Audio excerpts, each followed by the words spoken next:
Howdy folks, welcome back to the channel. Doing a shot-by-shot analysis for the teaser trailer for the Alien 40th Anniversary short film Alone.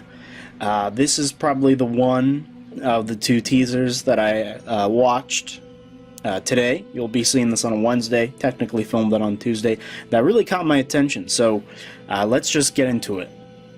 Our first shot here is something I covered in past videos. A lot of this is stuff I covered in past videos, so I won't spend too much time on it. Basically what I said is I really like the atmosphere and the cinematography. They're kind of showing you how big space, the universe, interstellar travel really is. And considering this space station, or whatever, I guess it's a ship in some cases, ridiculously massive. I mean, if you remember the Nostromo from the first Alien, it was ridiculously huge. So there you go, let's move on. So this is a reoccurring theme throughout the teaser.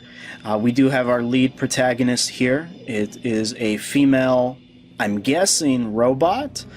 If I am correct, then I called it in the past trailers like a month or so ago when I said these footsteps really remind me of an android or a robot for some reason. I really don't know why. I think I'm speaking from a filmmaker's perspective. I like to study film personally, and if I were a filmmaker, this is the type of shot I would want for my android, for my robot. So you'll be seeing this a lot, but let's move on.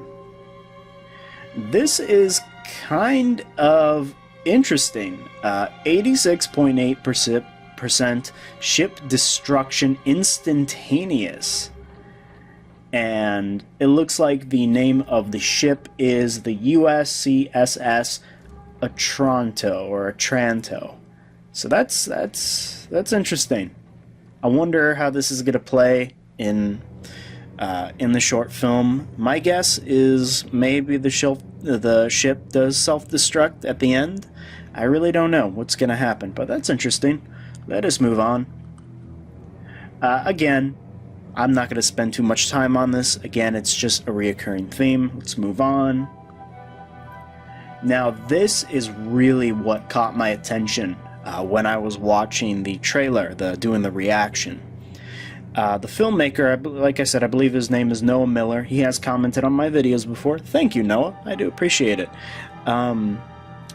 It looks like he's taking some inspiration from Prometheus and Alien Covenant. Mainly Alien Covenant, even though Prometheus was kind of the firstborn. But in Alien Covenant, David keeps in his lair, I call it a lair, it's really what it is, he keeps in his lair a bunch of drawings, studying the eggs, studying the xenomorph, studying the face huggers. Not so much the xenomorph, because the xenomorph wasn't really born until the end of the movie, but you catch my drift. So it looks like he's taken some inspiration from there, and I kind of like that. It gives for an interesting perspective. I really do like that. So let's move on. Okay, footsteps. Nothing really we need to talk about. Moving on. I say move on a lot, by the way. It's for editing purposes, so I know when to put the next shot. So bear with me. So here we have a lovely lady. Again, I'm guessing she is the robot. I could be dead wrong. She may not be the robot. She could just be some demented person.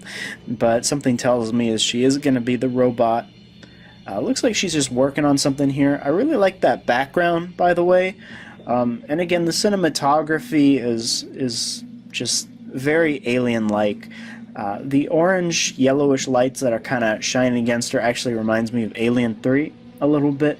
I tend to overthink these things. You should probably know that if you've been following my channel. It's just the way I am. But yeah, definitely interesting. I wonder what's going on here. Let's move on. Okay, footsteps. I get it, lady. You're creepy and you're evil, right? Unless the twist is she's good. But that wouldn't make any sense. Okay, I'm overthinking this. Let's move on. So here we have kind of a wider shot of her. Not a whole lot to talk about. She's not really wearing any Weyland-Yutani gear. I don't know, I guess why she would. You know, if you're spending that long in space, what, you have to wear a uniform every day? But again, I like the atmosphere, I like the sets that they built. The lights in the background, again, very Alien 3-like to me. And to the left really reminds you of the 79 movie. Kind of a mixture of both. I don't know. It's kind of cool, you know? But let's move on. Okay, we get it, lady. We understand. You're creepy. And your footsteps mean something. I hate people. Let's move on. Okay. This is kind of what, besides those drawings in the lab or wherever it was, this is really what drove me to think that she's a robot. Clearly, if you're doing this kind of a centered medium shot of someone's head with no facial expression, and the fact that she's tilting her head to her left obviously indicates that A, she's a psychopath, or B, a robot. Clearly, this person is not going to be a psychopath. Like I said, probably a robot. You know, that's the lore, that's the mythology. But I think she's pulling it off just fine. She's definitely really pretty, definitely an attractive woman.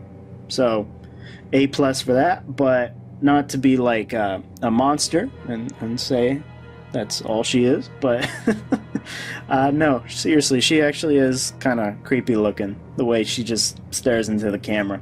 So again, I'm wondering what's gonna happen.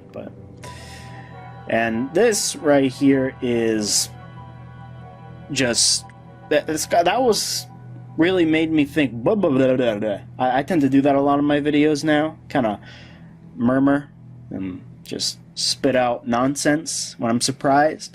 She's looking at a face hugger, which is coming out of an egg. Now, I have an interesting theory, and just bear with me for one tiny sec, okay?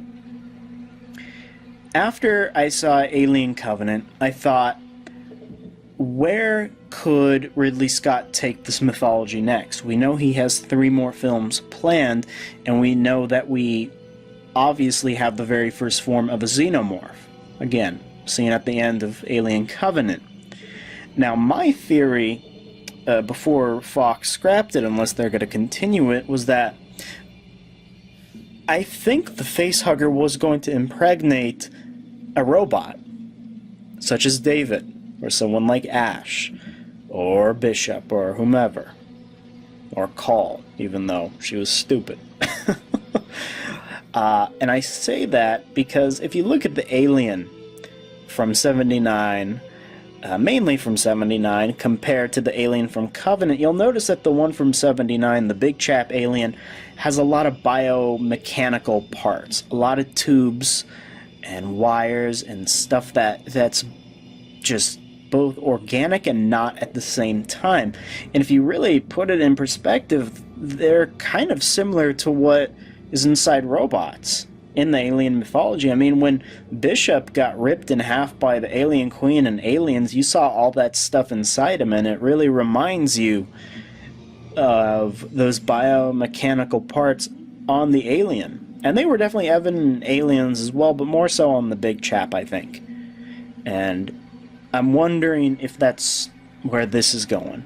I could definitely see that going there. I know that might, to some people, seem like a crazy theory, but look, we got a synthetic dog in a few short films back. I bet no one expected that. So I don't see why that wouldn't be a possibility, but again, I overthink things, so could not tell ya. Anywho, Alien Alone, definitely looking forward to this short film. I'm not sure if this is going to be airing this Friday or next Friday. We have 2 left, this one and Harvest. I've already done my analysis, reactions, and blah blah blah of Containment, Specimen, Night Shift, and Ore. So if you want to go check those out, they're on my channel. Should be linking a playlist down below. And yeah, I think that should do it. Okay, go check out the Sanctuary on Facebook and YouTube. Do a toy show every Friday at 6 to 6:30 p.m. Pacific Standard Time. Talk action figure news, pop culture, comic books, everything like that. So if you want to join in, have a drink with us, we'd love to have you. And as always, people, have a good morning, evening, midday, whatever, and take care.